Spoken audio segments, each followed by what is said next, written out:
Hello friend, welcome back to my channel. Oh my god.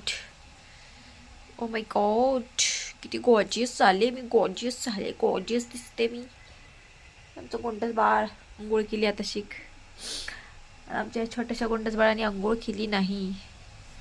ठीक आहे.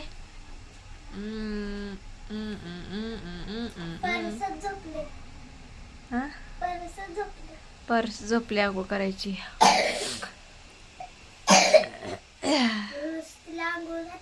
हा नाही घातली अंघोळ. याला कसले वारे सुटलेत मैत्रिणीनं.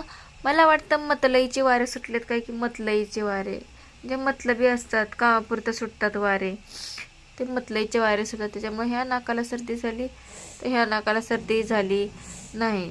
असं का बरं होतं? दोन्ही तर बरोबरच हिस्सा घ्यायला पाहिजे ना दोन्ही नाकांनी. तर एकाच नाकाने सर्दी झाली तर दुसऱ्या नाकाला मग किती वाईट वाटत, दुसऱ्या पण नाकाला द्यायला पाहिजे ना सर्दी. मग हां तर ह्याच नाकाने सर्दी घेतली, ह्या नाकाने सर्दी घेतलीच नाही. चला असो ठीक, वेगळा भाग झाला. चला लाईक करा, शेअर करा, सबस्क्राईब करा. आज संडे आहे, मंडे आहे. संडे खाओ रोज अंडे. तर आज आमच्या अंड्याची भाजी केली नाही संडे असून बी. म्हणतात ना संडे असो व मंडे असो पण अंड्याची भाजी खायची. पण संडे आहे, मंडेला तर खात नाही, संडे आहे तर अंड्याची भाजी केली नाही.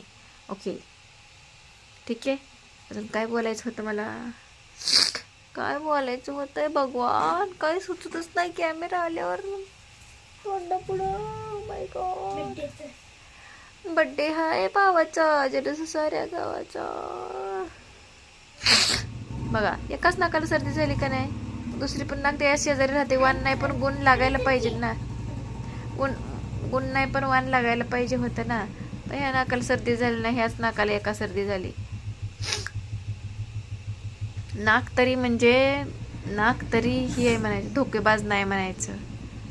वान नाही पण बघा गुण नाही, वान आहे पण गुण नाही लागला म्हणायचं. आणि माणसाच्या तिला दारोड्यापाशी दारोडा गेला की वान नाही पण गुण लागतंय असं म्हणते ती.